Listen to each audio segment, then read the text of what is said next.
I started.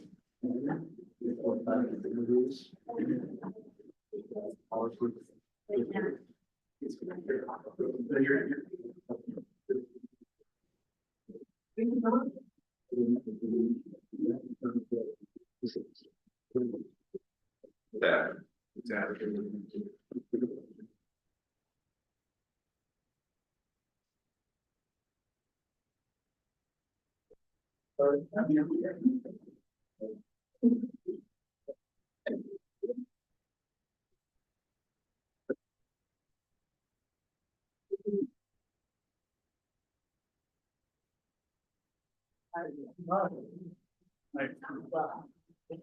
Was it 16?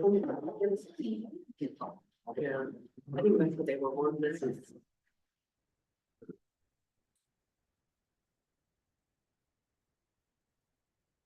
That's what you do. That's. I think that's maybe in my house.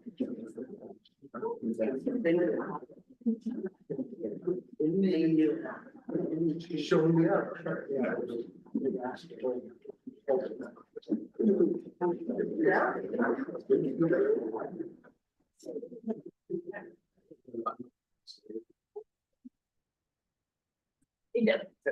First, the daughter had a birthday party, and I was like, did you go to the museum class and she was like, no. And I was there. That's not bad. They got something wrong. That's not bad. I was like, you should have like said hello. Did she even say she saw it? I'm not sure. Yeah. We're gonna fix it. Right? It's gonna be like, we're gonna send you.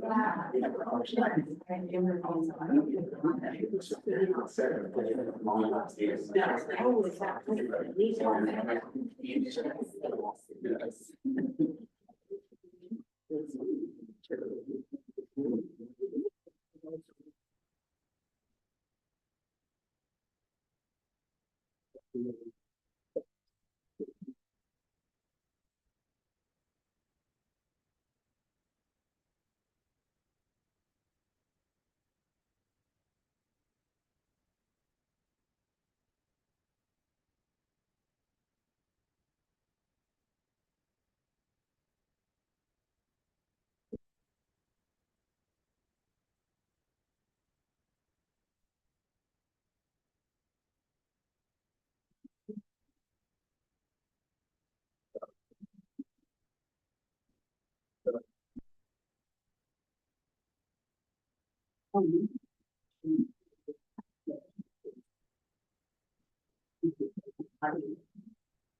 Gotta call this.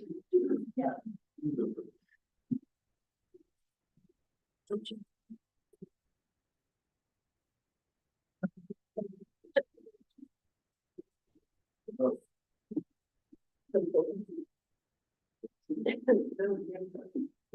Yeah.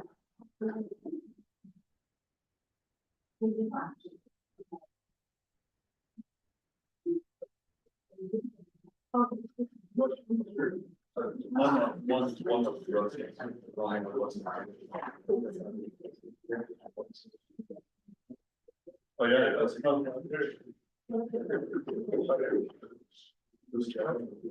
Yeah, she does. Just naturally, get to. Sure. I thought you really needed to study that, so I was. Both the friends. Sorry about that. Yes.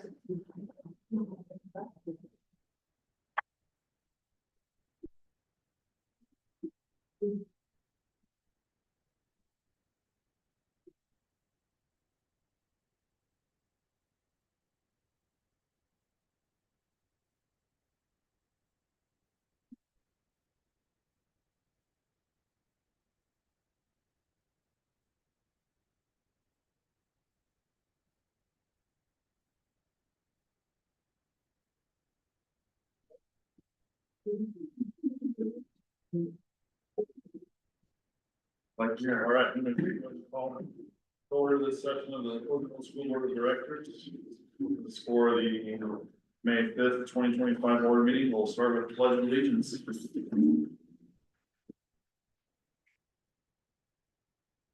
I pledge allegiance to the flag of the United States of America and to the republic for which it stands, one nation, under God, indivisible, with liberty and justice for all. Mind reading our mission statement? I will. Our mission, to congratulate all students with high levels of academic and personal achievement, ready for post-secondary excellence, prepared for productive, passionate citizenship through research-based instruction and a collaborative system of support. Thank you. Any changes or additions to the agenda? Go ahead and have our audience members introduce themselves.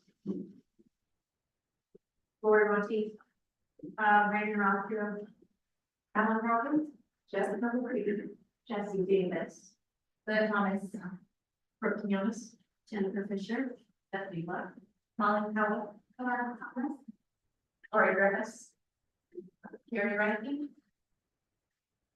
Morgan Knox. Wes Sutter, Tristan Stewart.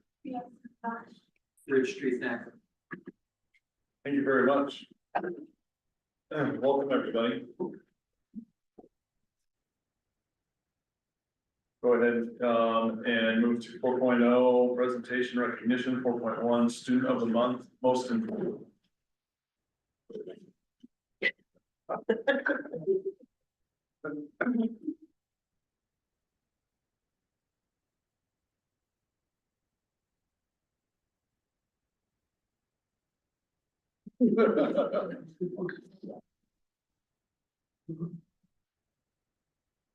Applications for the.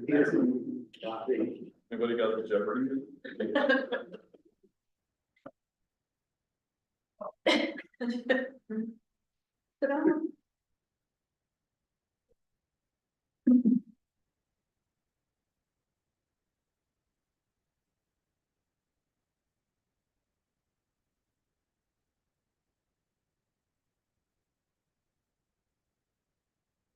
The month, or most improved for this month was ninth grade, June Johnson, 10th grade, Noah Johnson, 11th grade, Seth LeBeau, 12th grade, Cody Kelly.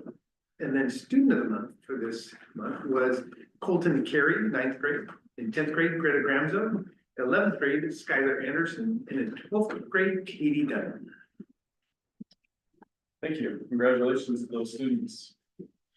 4.2 high school student representative report. Evening. Hi, Thank you for coming. I'm Rihanna, I'm sophomore class president. Me and Tristan are representative. So towards the end of May, we're gonna have Spring Fest and we're gonna have a assembly with all the school and we're gonna have the senior versus staff third annual basketball game. And then after that, we're all gonna go out to the field and have a volleyball and flag football student tournament. There'll be food and yard games on the field. And during this week, we'll have spirit.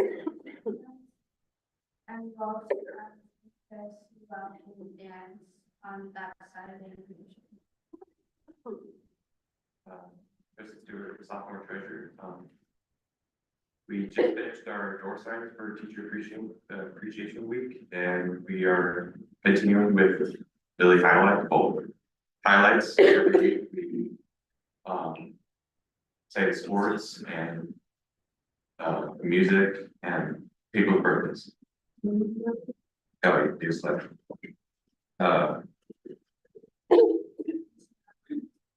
Newsletters, just announcements. Yeah, it's pretty much all we've had going on, just playing Spring Fest. And we do the hill highlights every week, so those are like new every week. And we just put up the door signs for Teacher Appreciation. What color you have going on? And then the juniors and seniors are planning prom for sophomores. Thank you. Thank you. Thank you very much. Any comments or questions? That was an awesome hat.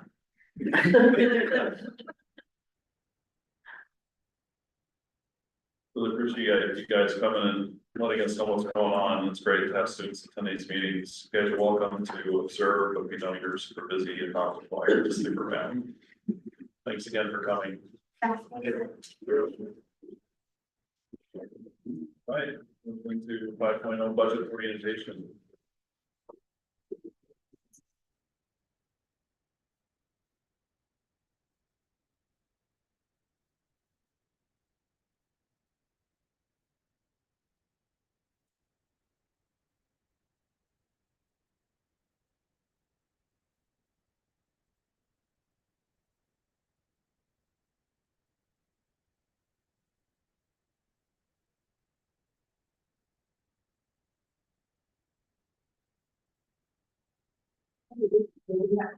Here, so I have some extra copies. Going to the.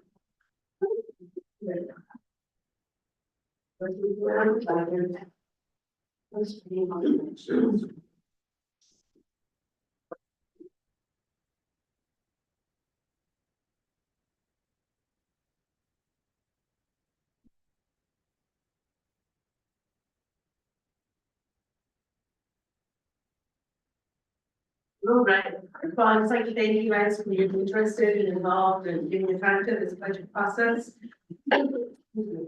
This today is just telling you about the process. It's not actually presenting the budget that happened in 2 weeks. You can get the full budget document. Right, that's right. It's so long, we're still children.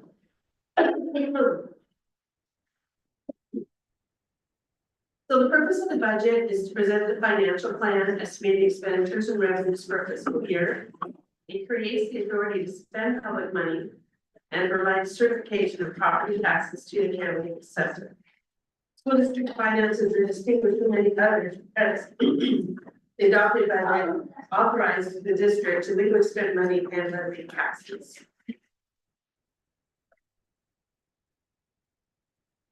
Budget process is designed to be a joint effort between the people affected by the budget and officials responsible for providing the services. All committee members have equal authority and responsibility. The budget law requires each district to designate a budget officer, set up a budget committee, and publish public notice of the budget committee meeting. Oops. Tax announcements.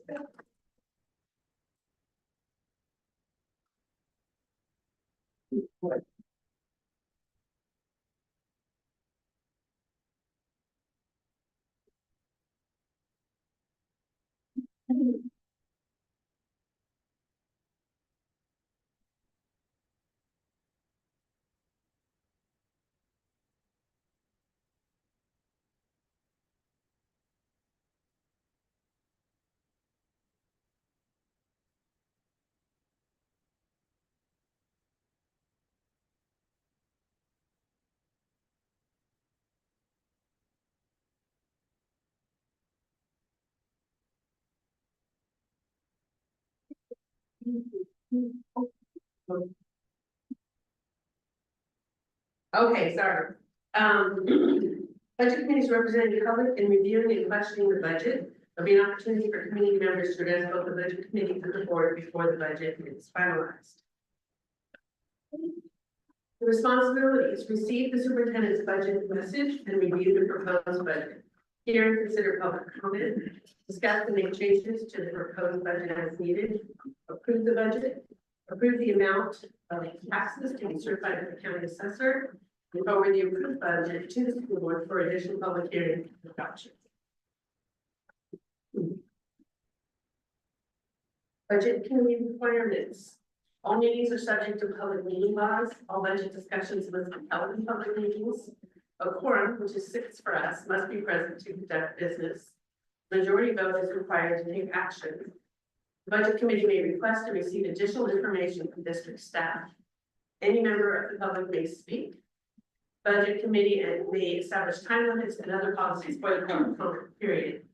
And the proposed budget becomes public as soon as the budget document is released to the budget committee.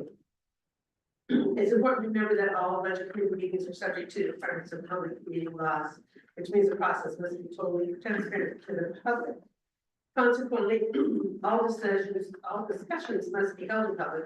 Committee members cannot get together in person, by telephone, or by email before the advertised public meeting to discuss the budget. Prior to the May 19th meeting, any discussion among budget committee members is limited to general points.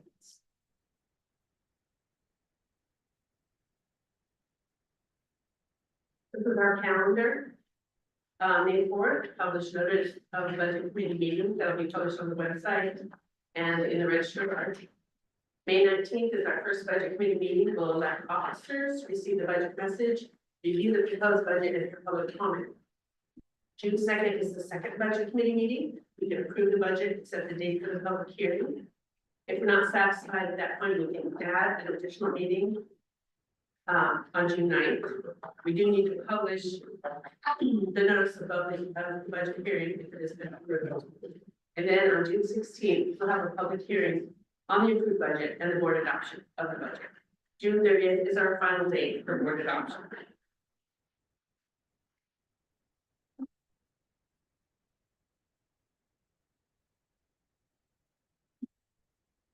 These are our funds. The general fund is state funding with local property taxes, interest earnings, and other local sources. The special revenue fund comes from grants, federal, state, and local. Student body funds are reserves, nutrition services, and general fund transfers will go into special revenue fund.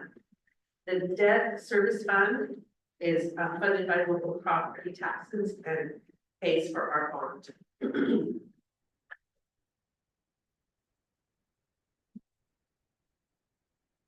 So the general fund is district general operations, not restricted, but I guess it's more, most of the business goes to the general fund. There's more flexibility. The special revenue funds, they have to have a specific purpose identified by grant. Student body funds are received by the schools to support student activities. The reserves are for specific services. We have several reserve accounts that are for projects, property, or equipment. And then a nutrition services fund that supports the district food service program. That service fund again is to pay the principal and the interest on the bond.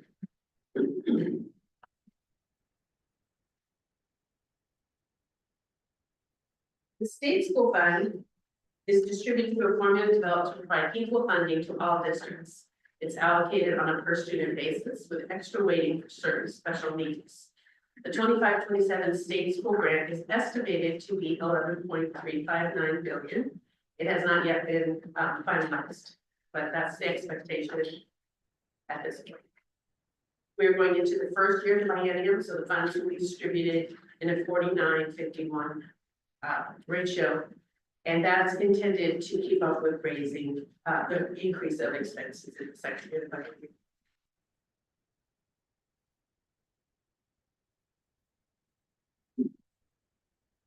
In your packets, you'll see this sheet by itself at the end of the packet that is so hard to read up here. But this is the what we get to estimate our school fund grant. And some of this information we provide to the state with our expectation of students or of our expectation of taxes based on property values. And then other ones they give to us in terms of like what they think a payment will be based on the conditions at that time. So I break it down a little bit better here. Local revenue, we're estimating the taxes based on the value of the properties in our district, less what doesn't get paid. So there's almost a little bit that doesn't get selected. So that's our estimate. The common school fund comes from the state, that's estimated at $138,000. The county school fund is something that's divided among public schools in the county based on the students in the county, and that's estimated at this point at $25,000. So local revenues, based on our March 3rd estimate, is going to be about $4 million.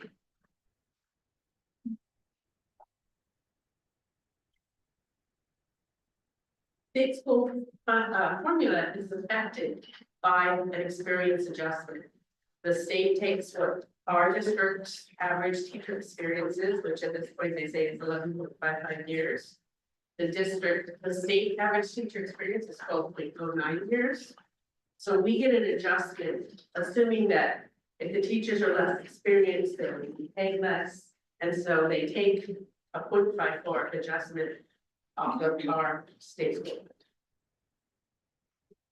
Transportation grant comes from what we estimate we will pay for our transportation, and it reimburses us 70%. So we expect that the state will give us $441,000 if we spend $630,000. So you do see that the $630,000 as an expense in our budget, and then the $440,000 wrapped into the school fund, you'll see as an income.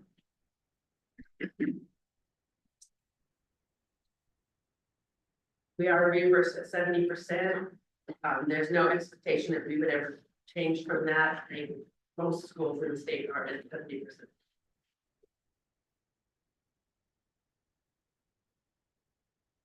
The extended ADM is a separate sheet on the back of the one that the state's good fund grant, which shows how our ADM is figured.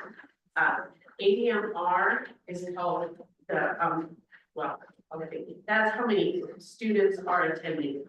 The ADMW is a weighted figure, and that's weighted by some things that you see on that sheet on the back of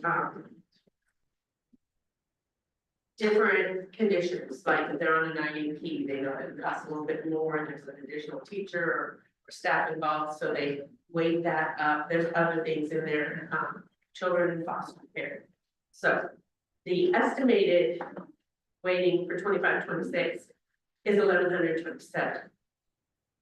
The estimate for 24-25 is 1,102. The state always gives you the higher of the two estimates as kind of a smoother, they say, so that you aren't all of a sudden facing a year where it drops and your money gets taken back. So we do get to carry a higher number if that's what it is. This year, the 25-26 estimate is higher than our current.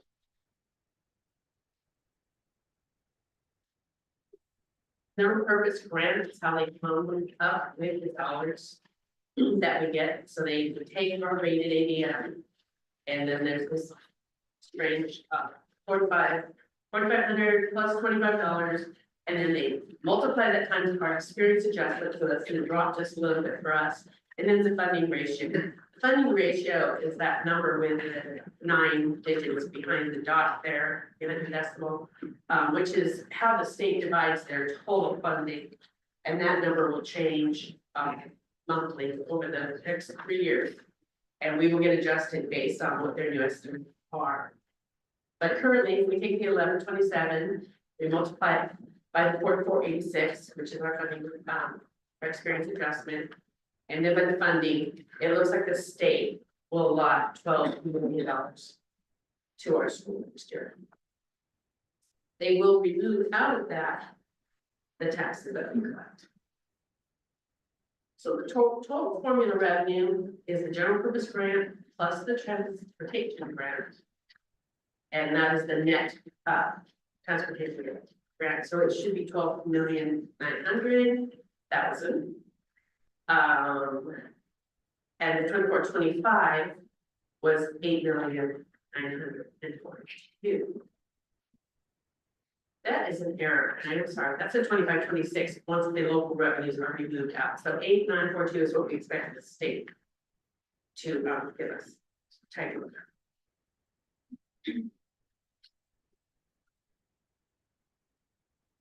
The general purpose grant per extended ADM shows the amount per student before the grant that they expect us to get. The second number, the 11,497, includes that transportation.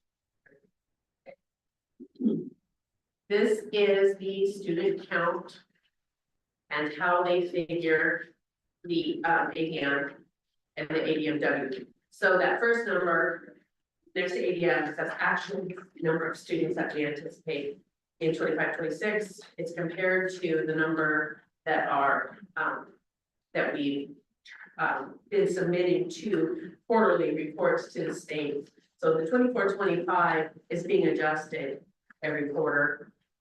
And all of those numbers on there are flexible, so we do the best we can to adjust our estimate to what we think might change. They do a new poverty, number each, I think it's every other year of poverty.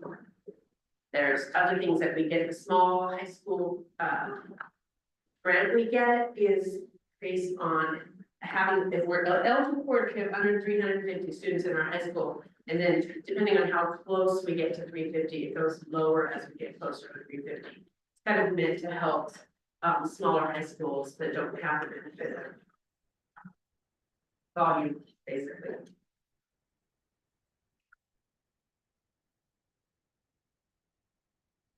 Actual ADM this, taken in January, is 968.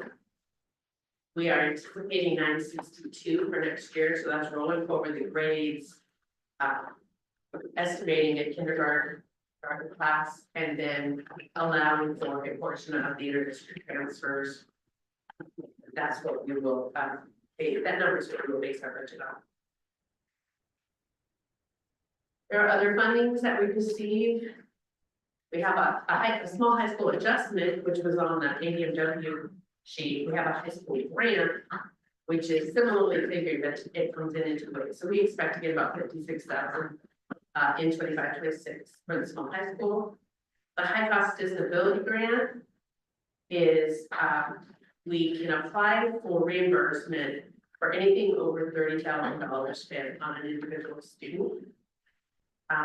And then we get reimbursed usually about 50% of that amount over 30,000. They're anticipating some more money to go into that fund potentially this year, and we might get higher reimbursements. But at this point, that's the information that we have. This estimate doesn't show prior year adjustments. We get regular assessments where they say we overpaid you here, we underpaid you here, and they will adjust that our next payment. We're kind of expecting our last payment of this year to probably be about 100,000 less than what we had anticipated so far. And that's from adjustments to the 23-24 year. They do keep moving that number. So this has been our budget orientation. The budget committee meeting is Monday, the 19th. The agenda there is to receive the superintendent's budget message, to review proposed 25-26 budget, and to hear and discuss public comment. The last piece of paper that I gave you is the equity statement, sorry, yes. So that's just what we've developed, and we just want you to make your budget recommendation for that in mind. Is there any questions?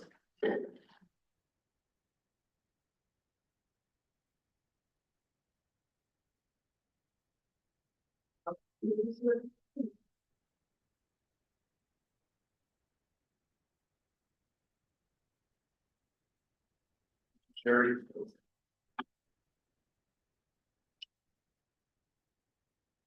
Well, anybody here for the budget committee, obviously you're welcome to stay, but you don't have to, if you'd like to take off. We are going to be doing public comment next, so if you want to stick around for at least that, feel free. For individuals who are on site during this portion of the board meeting, members of the public are specifically invited to present items of commendation or concerns. At the discretion of the board chair, further public participation may be allowed at the time specific agenda items are under consideration by the board. This is policy, district policy B/H. For those viewing online, the school district posts the upcoming agenda on our website, pleasanthill.k12.or.us, the Friday before regularly scheduled Monday school board meetings. This will allow for public comment prior to the board meeting. Please click on the tab provided to share your comments for the school board to consider at the upcoming meeting. Personnel matters may not be discussed in public at a school board meeting. Members of the public who have personnel concerns or commendations should share them directly with the District Superintendent, Mr. Chris. That, any public comments? I know, I haven't turned this thing back to me since alright, it's do that, but. So I wanted to address some things that came up in the last board meeting, some questions that the board members had. I just want to remind everyone that teachers, I'm going to talk primarily about the moment people, but have been through quite a bit in the last few years. COVID shut our schools down, as you all know, in a matter of days. We went to distance learning in a matter of weeks, learning how to do that, teach on Zoom, it's not easy. And then teachers at our school really wanted to be back with kids that fall, and we dealt with masks and teaching kids anywhere from 6 to 18 feet apart from one another. And then chemicals being sprayed in between cohorts to disinfect the building. Shortly after that time, I was, well, I guess during that time, our school was targeted assist title, which means we served K through 3rd grade the title. Our title teacher decided to leave. So that summer, I was asked to start teaching the title program. So in the midst of all that, that was a big change for me. But I love it. I'm glad I made that choice. It was, I think, maybe a year or so after that SIA funds came into play, and we worked together as a staff and found a way to not only serve our kinder through 3rd grade students, but also our 4th and 5th grade students. So Jessica Wolfe was moved out of the classroom and into a 3rd through 5th grade supportive role for reading for our older students, which was a huge benefit for our kiddos, especially coming out of a really hard time in families. As most of you know, Devery left suddenly last spring, which was really hard. Our staff was tasked with caring for without her.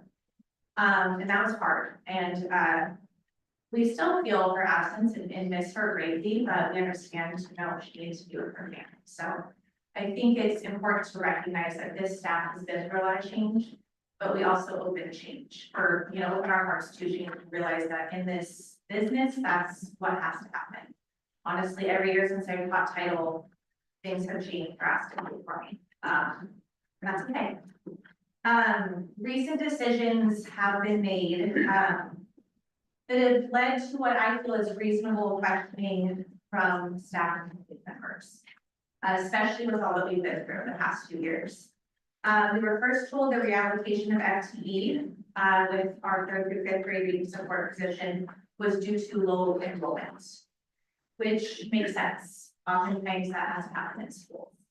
It was a little confusing when shortly after this reallocation turned into those funds being used to hire an instructional coach. We weren't really given a lot of information and we weren't asked to give a lot of input, which is different for us at this school and this community. I think that's a big part of what makes this community special, is that we have people who want to live here and want to teach here, and our input matters, and it should continue to matter. The TNPT trainings that we've been doing have been all online, which is not great, to be completely honest with you. I think moving forward from COVID, if we're going to invest in a company, they better come here and invest their time in us and not online. I believe this is what was referred to as the walkthroughs in the last board meeting that led to the decision to, part of this decision to hire this instructional coach is the walkthrough that this woman from TNPT did. I believe she observed maybe 15 or 16 teachers for meeting with 30 to 45 minutes, is what I remember. I believe it was in November, it was a while ago. If that's what our walkthroughs are being determined on as far as instructional coach being high. That's not a good assessment of what our teachers are doing in our school. Our teachers, the majority that I have talked to, are teaching 90 minutes of work. I'm in their classrooms every day. I see it. I see benchmark curriculum on their walls. I hear them talking about it. I hear the kids using the vocabulary, using the knowledge that they're getting from reading text. My own kids at home are bringing home the magazines that their teachers are giving them every week. So it's unfortunate that I believe it was depicted that, 45 minutes of time that reading is, being done in our school was depicted as the time that we're being, or that we're instructing kids in curriculum. That's not true. So most teachers are doing that 90 minutes in addition to 45 minutes of walk to read time. Walk to read time in most grade levels consists of an intervention group, an all-level group, and an extension group. Rusty, I believe you asked about the kiddos who need a little bit more instruction. They're getting that during that time. They're in a classroom where they're getting Google slide presentations, reports, novel studies, those kind of extension activities. Our all-level classroom teachers are often doing a double dose of the core curriculum. And our intervention groups are doing phonics instruction. I also believe it was brought up in the board meeting that about, I think we're serving 19 to 20% of our students in those intervention groups. A quick Google search will tell you that about 15 to 20% of the populations suffers from dyslexia. So to me, that makes sense that we're serving that amount of students. I encourage you to ask about teacher feedback from this TNPT program and how teachers are feeling about it. I think that's important. Do we need to do better? Absolutely. If you all think an instructional coach will help me do better, I'm more than willing to listen to you. I'm more than willing to work with that person to do better for our kids. What I want you all to remember is that this staff fought for our schools to stay open, to welcome kids after COVID. We are not out there striking. We are not out there asking for more prep days. We are here to be with kids. And if we start peeling away the things that keep teachers here, the loss of students is not going to be the only problem that this district has.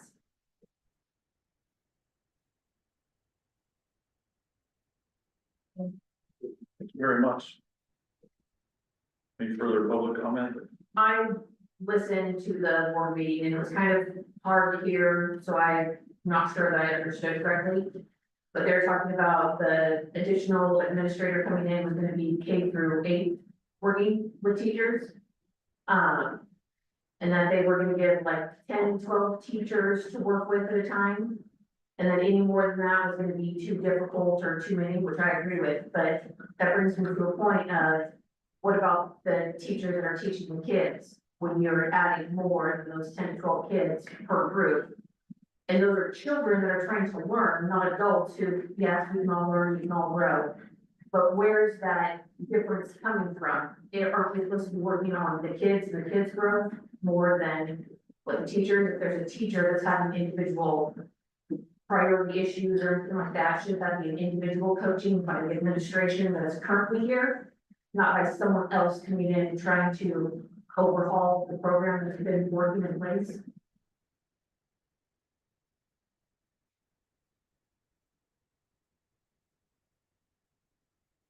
Thank you.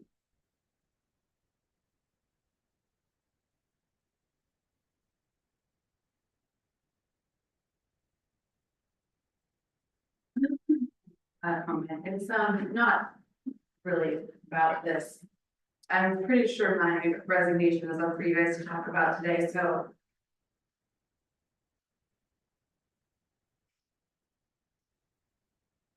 Here's what it is. So you guys know where I'm coming from. I'm a long time Southern Hill community member. I grew up here. I went to school here from kindergarten through 12th grade. And when I started having a family, I wanted to come back here. Sorry. And part of that was also teaching here. It was a real privilege to come back to where I grew up. With that said, though, after 13 years of teaching here, I have decided to resign and continue my work through education in any capacity through possible distance learning. This decision was not made lightly. Unfortunately, the way that I've been treated this year made that choice clearer.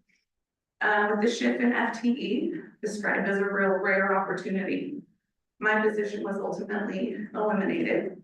While staffing changes are not uncommon in education, the way this transition was handled left me feeling very unvalued. Comments made about my role in both staff and board meetings really led to me to feel as though my contributions to students were not recognized or appreciated. This experience has had a real impact on my mental health. Despite these challenges, I am very grateful.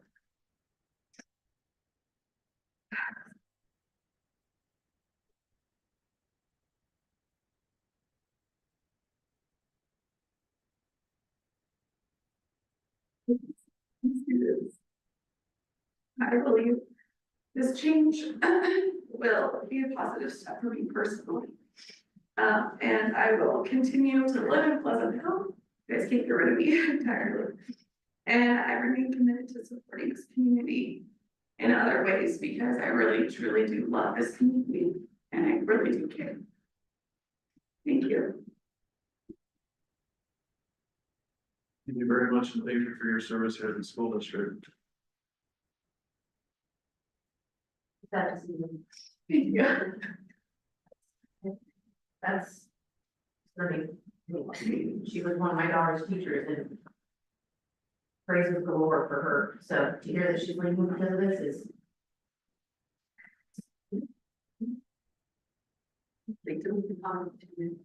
So. This served my youngest kiddo too in reading intervention. He's one of the kids that you look at the scores and feel like, well, he's not making a ton of progress, but it's more than the scores. I think we all need to realize that. It's like looking at the individual growth.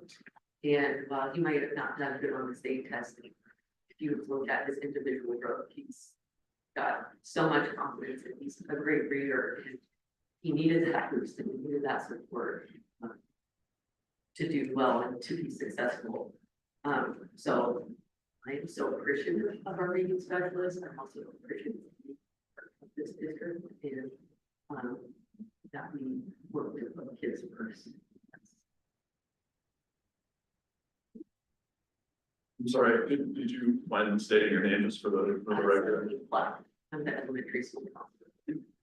Thank you very much. I may have heard somebody else who was going to say something. Yeah, I just want to say justice for business as well. Kaylin talked earlier about COVID and coming in. My youngest came in to kindergarten with full masks and everything. I really think that was a big detriment to his development. He needed speech therapy. And then as a result, I think his reading suffered and things like that. He didn't get what he needed from his IEP and from his speech. I think it's still the case that we don't have an on-site speech therapist. He was doing it online, it just wasn't working. I paid out of my own pocket to take him to town and to get him what he needed. And Kaylin first with his reading really helped a lot in that area as well, and then Jessica too. So I just want to sing the praises of not only these two ladies with all they've done with the reading and things like that. I feel like Kaylin was a really big help to my son with the speech as well, and then that he started working with Jessica. Huge loss for the district, and I just really appreciate the title program in the school because it has done a lot. Thank you very much.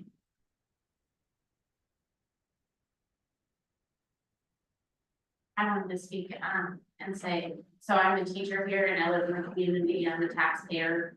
I get really concerned when we're taking a teaching position away from kids, bringing in a position to teach adults that have master's degrees and many years of experience. And you know, we're in the trenches with the kids every day. Jeffrey Stoneberg implemented a program of the Walk to Read program that we've been doing for 2 years. So, it's just reaching 3rd grade right now. Myself in 2nd grade, I've seen these scores double.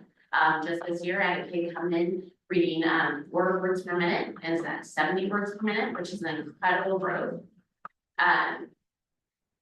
I'm concerned to take my time away from my prep time, my planning, my team time to meet with the coach weekly and look at going over scores. I already do that with my team. I'm real concerned about when we have somebody working with kids that are struggling readers and it's concerning where our money is allocated and we're putting towards people working with adults that already have degrees that do this every day.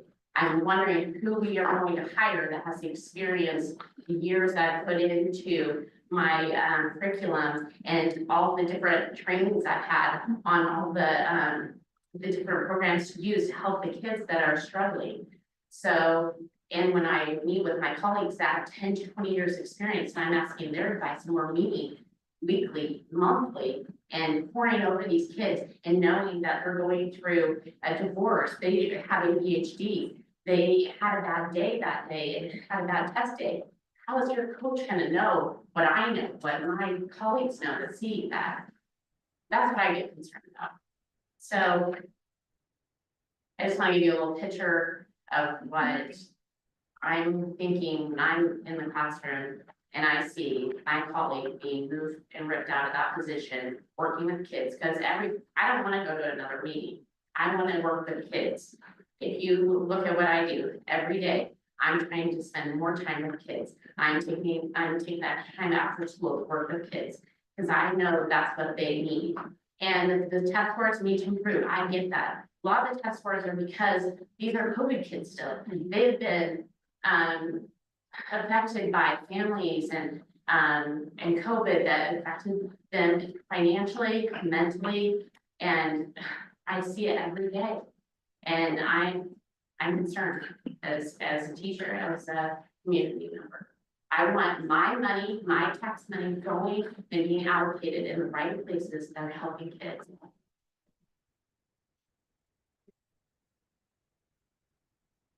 As I'm a 4th grade teacher, I work directly with our 3rd group of reading specialists. Her and I share the intervention kids. They would be our red kids and walk through for 45 minutes every day. And as I look at that cohort as a bubble, COVID has been mentioned several times. For the board members, just to remind you guys, these kindergartners started half-day instruction Monday through Thursday. They went home before lunch. They were masked and they were virtual on Friday.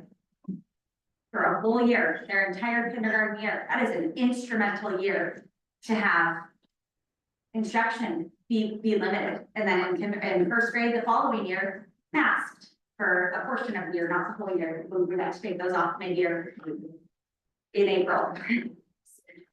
So yes, these kids are impacted, but as I look at their scores, I have nothing but pride in what I see. I am seeing their oral reading fluency and their accuracy skyrocketing. As we're getting our initial state test scores back, I feel proud of what I see. I know these kids beyond the red, the yellow, and the green that show up on our computer screens. And I can promise you that the work that we are doing is impacting our kids in the way that we want them to be impacted.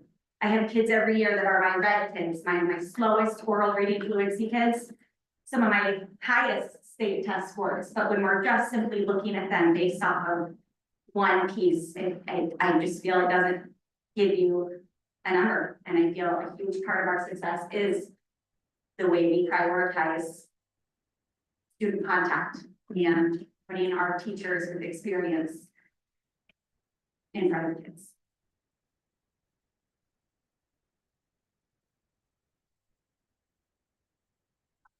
My name is Carrie King. I teach 2nd grade at the elementary.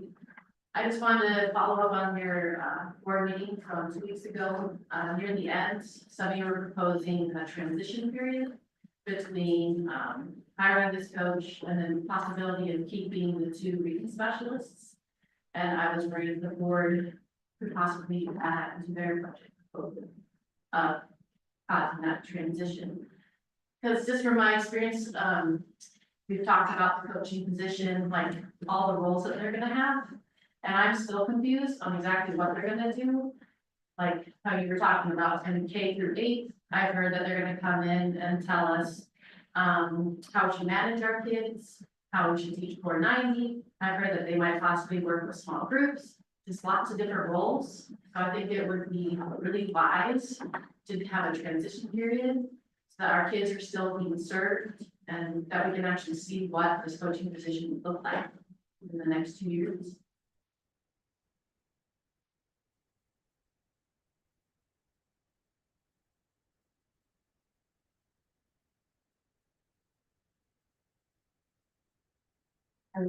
This kindergarten teacher, and I think my take on all of this kind of backs off of what Harry, you guys were saying about the testing and things like that, but my concern is with so many changes coming our way and the coaching and the STAR assessment, and like, not that like each of these individually are good things, like they're not bad. But there's so many, how do we measure what is a success? Like which one of, like, and not that you can't have all of those things that like as a bubble, but in education, there's so many things that are constantly changing. Kids each day, how they come in that day is a change, that we're rolling with constantly, and it's a lot on our plates right now. It's a lot. So it's also something to take into consideration. A lot of change.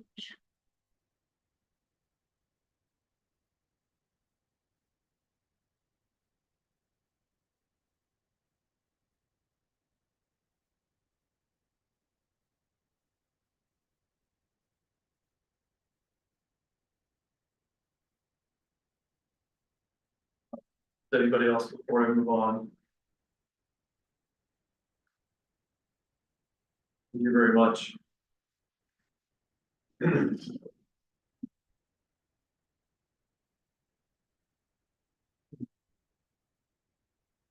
to go to some general action items. 7.1 approve April 21st, 2025 board meeting minutes.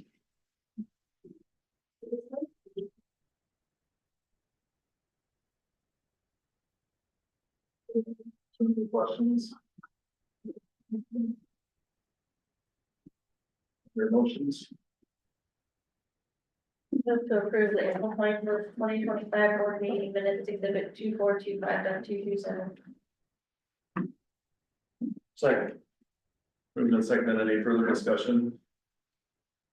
All those in favor say aye. Aye. Aye. Passed unanimously. 7.2 approve personnel report. It's resolution 2425.228, exhibit 2425.229.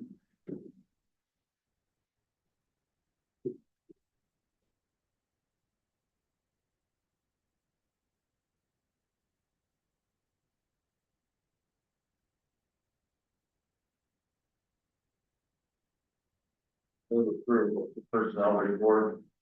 Resolution 2425.228. Sorry. Been moved and seconded. Any further discussion? All those in favor say aye. Aye. Aye. Passes unanimously. 7.3 approved health adoption.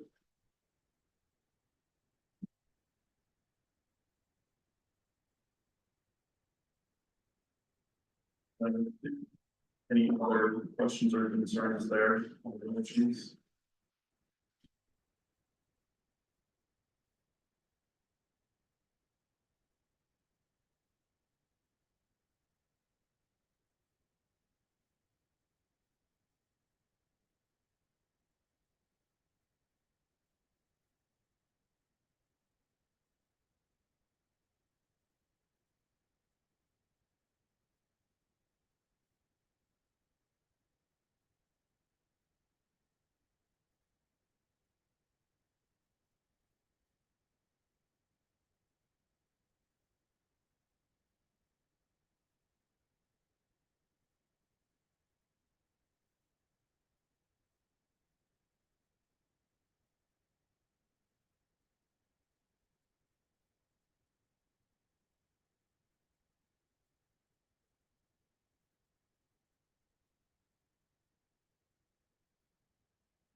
Moved and seconded, any further discussion? All those in favor say aye. Aye. Aye. Passes unanimously. 8.0 reports and information. 8.1 elementary school report. Evening, Brennan. Right, looks pretty standard month to month. I put in our attendance, regular attendance back up. 51 students. And then our average daily attendance is up 2.57% from last month, so we're looking good. Those winter months and really have some steady attendance. I also included attendance by grade level. Character trait of the month for April was resilience. Students show resilience by having the strength to bounce back and keep going, even when things get tougher or challenging. This week is Teacher Appreciation Week. We have lots of fun activities and goodies planned for each day to celebrate our amazing teachers. Our classified staff and our PTO have worked hard to celebrate our teachers this week. Our third graders are in the middle of their swim lesson. This is such a wonderful opportunity for these students to learn this important life skill. They've been heading to the pool 3 days a week. OSAS testing is continuing to rock and roll. Students are working hard to do the best. We are working on planning for next year. This includes schedule planning, class placement, and continuing to work with our partners at TNTP. How our 90 minutes for instruction with our benchmark curriculum will look like in the fall. And we have had the first of many music concerts. I hope you were able to catch the 4th grade history of music concert last week. It was awesome. We have a talent show tomorrow, 2 talent shows, one at 1 p.m. and one at 6:30 p.m. And then I've listed the rest of the music schedule for the year, and then all of our events till the end of the school year. I'm not going to read each one of them, but please feel free to come join us for any and all.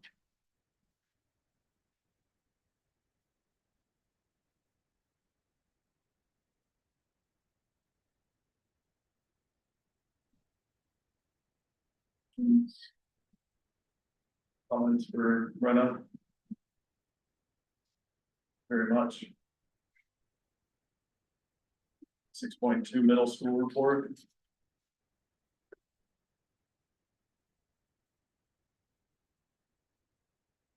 So. We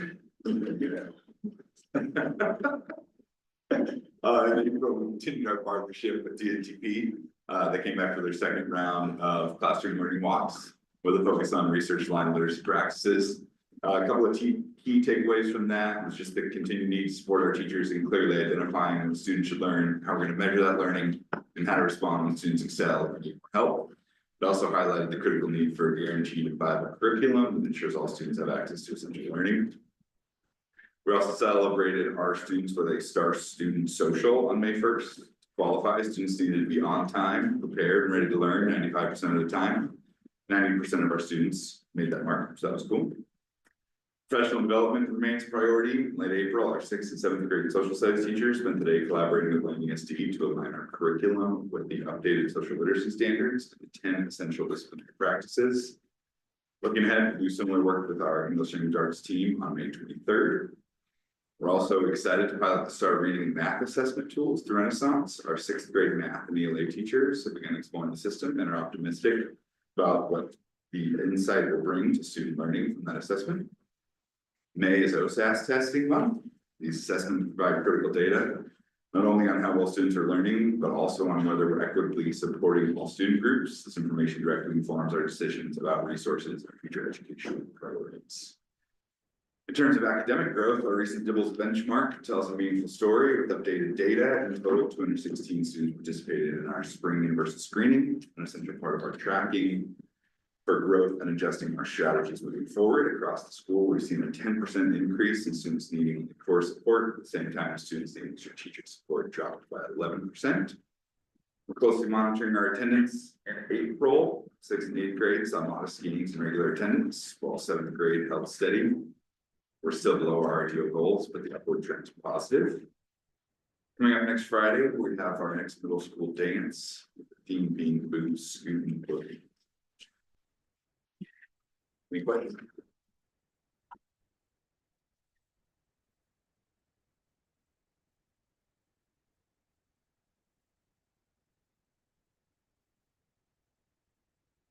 Dylan.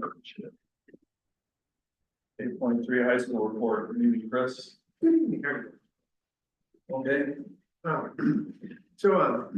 regular attenders are moving about, static in that mid-60% range for regular attenders. Average daily attendance is still above 90% range. Still kind of looking at that sophomore class a little bit and see what we can do about that. I thought I told you I'd bring you some third quarter grades and how we did third quarter and our third quarter progress check. Basically through 9th through 12th grade, there were 80 Fs that were earned by all 4 classes. 9th grade, 10 students earned 27 Fs. In 10th grade, 12 students earned 27 Fs. In 11th grade, only 4 students earned 6 Fs. And in 12th grade, 9 students earned 20 Fs, and 3 students account for 12 of those. So, seniors, you know, I kind of always talk to you that I try to every week give a call I call home to every parent of a senior that has an F in a failing class. I have a personal conversation with every parent or leave a voicemail. And so basically, 3 weeks, or about 3 weeks ago, because this report's written the week before. But 3 weeks ago, we had 21 seniors that were filling a class that needed to graduate. That's reduced to 7 right now. So again, I think a lot of those are going to make it. Most of them are going to make it across. They're still worried about 2 that we have to put some effort into. The Pleasant Hill Plant Fair. Again, this was written a week ago. They had that over the weekend on the 3rd. It sounds like it was a pretty well-attended event. I went into the greenhouse today to check out their inventory. They sold through most of it. So there's just a few things left over. If you guys didn't get a chance to go, there's a 50% off sale for everybody. So it's kind of 50% off. Just reach out to Angela White and she'll get you into the greenhouse. And they still have vegetable starts, hanging baskets. And the hanging baskets were 30, so I guess they're 15 now. Hanging baskets that can be available to you. Prom. Let's talk prom. So University of Oregon's on strike for student workers. So right now they're trying to come up with a pivot plan B. So because they said that they would know Wednesday-ish or Thursday, they would have to shut it down. Because right now, if the student group is on strike, then they can't. They won't host the prom for us. So obviously we have the courtyard. They're thinking a little bit about the courtyard dance, doing some fun stuff around that, but they're also scrambling to find any venues out there that might still be able to host them. But it's kind of like short notice, put it all together in 3 days. But they're working very hard on that. State testing and AP testing started today. So we're kind of in the throes of that. Incoming senior parent night is going to take place on May 14th. Seniors and their parents get to hear about deadlines and due dates for college applications, FAFSA forms, and basically an overall how to senior for the class of 2026. Leadership Summit, Clarissa and Kyle are going to take the first group of students grades 9 through 12 to Lane ESD for a leadership summit. There are a variety of breakout sessions students can choose to go to discussing current issues pertinent to their experiences at school. And we have a decision day celebration. It's on Thursday, May 8th. The class of 2025 will celebrate what their post-high school plans are. They'll receive a certificate and have a picture taken in front of the building backdrop. And the pictures will be put into a slideshow for the senior website.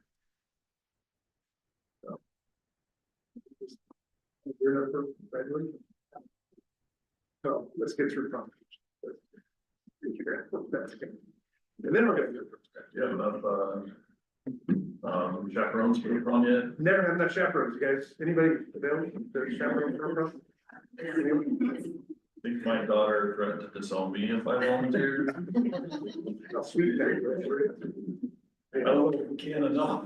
is. It'd be like my 34th. Maybe a pair of your big cool shoes that you're always wearing. I'll let you pick my, come to my closet and choose any pair of shoes to chaperone from. I'm still more afraid of my kids. So, no, yeah, but anybody that's not a chaperone, just reach out to me. We send it out to all parents and staff members. Depends on how many doors you have, how many branches you see. Questions for Chris? Very much. Superintendent Communication 9.1 Summer School. So the Department of Education legislature, I guess, appropriated some money for summer school this year. I did similar last year as well under House Bill 4082. We just didn't qualify for it. It doubled almost this year as far as the students or schools that would qualify. So we're eligible to apply for the grant, authorized under House Bill 2007. Legislation provided 35 million to support in-person high quality summer programs with a central focus on evidence-based literacy instruction.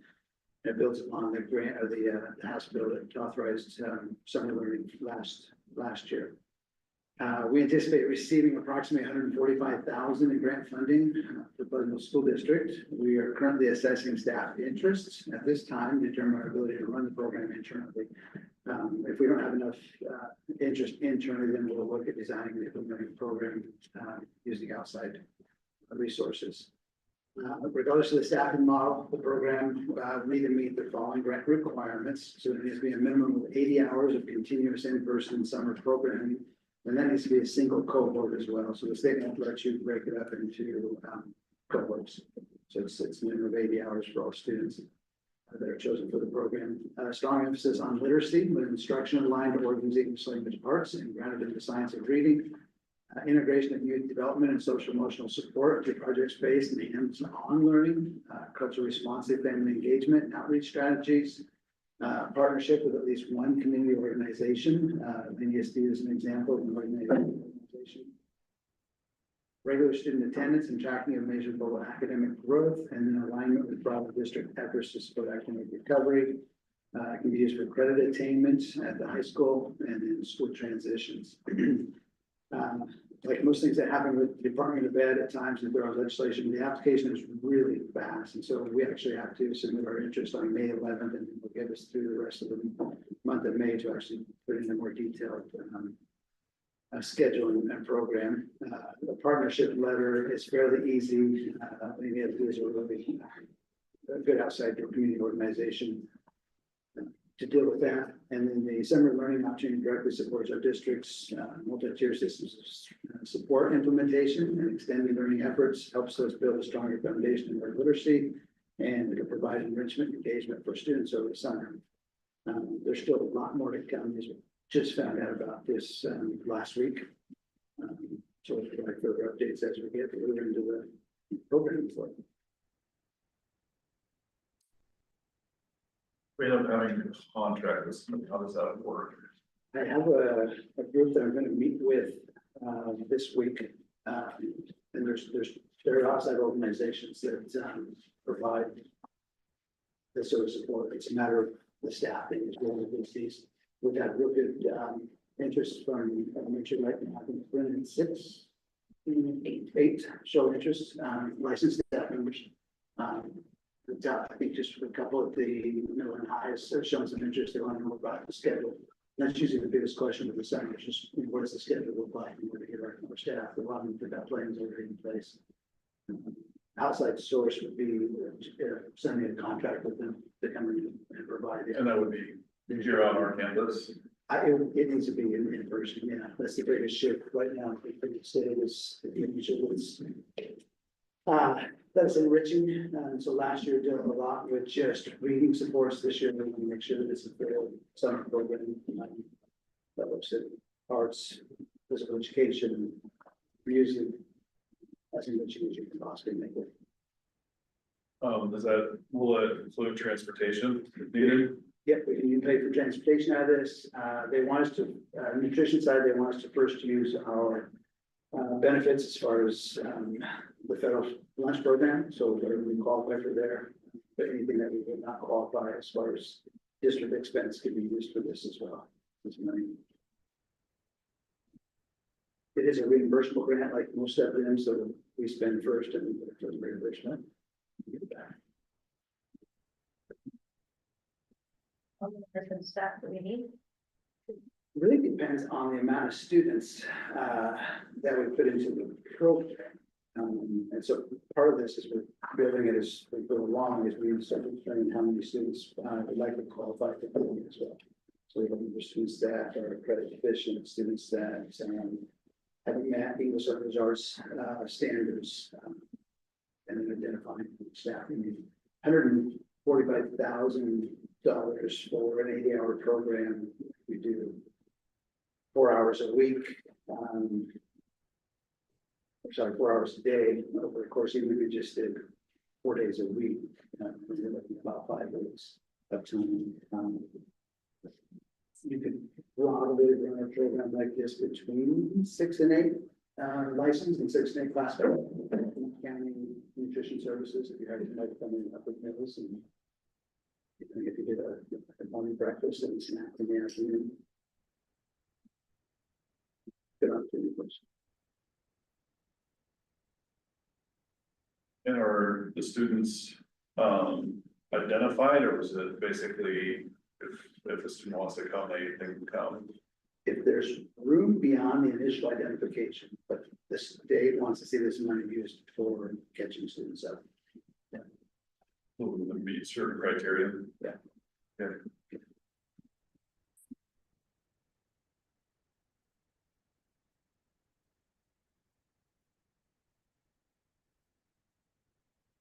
Question.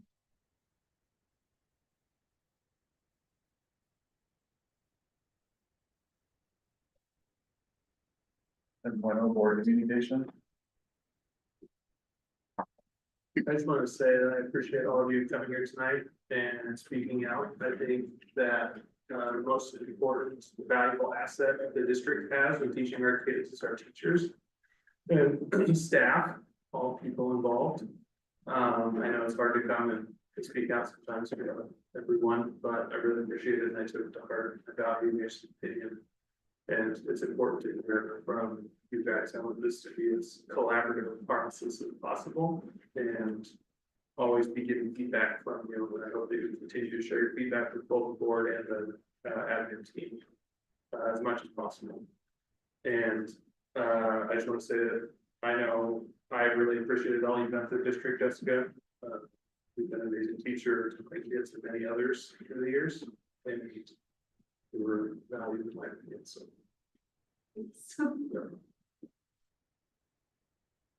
I'll echo what you said and add that being on the board is strange because if it's not said in this room, we don't know. We don't know. And I think sometimes there's a thought process that we get credit for going a lot more than we do. It's actually very minimal what we do over here. So I appreciate you coming and putting yourself out there and saying something so that the 5 of us can hear it together and we can get the information, because that personally for me, like that has been a point of frustration of being able to hear, to be able to collaborate in a public meeting legal way. So I really appreciate it.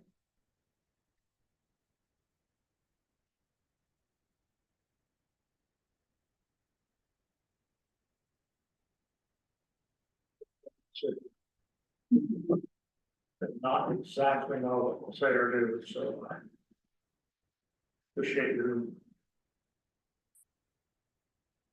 what you do takes guts. Doesn't take guts to sit here. But it is a responsibility, so now we deal with that, but yes, thank you very much.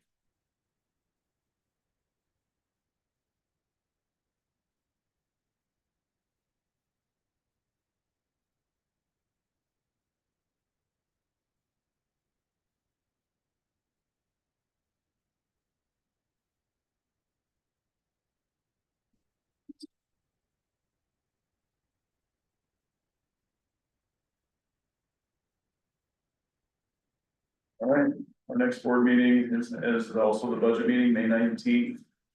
7 p.m. right here in the community center. That we are adjourned to, everybody.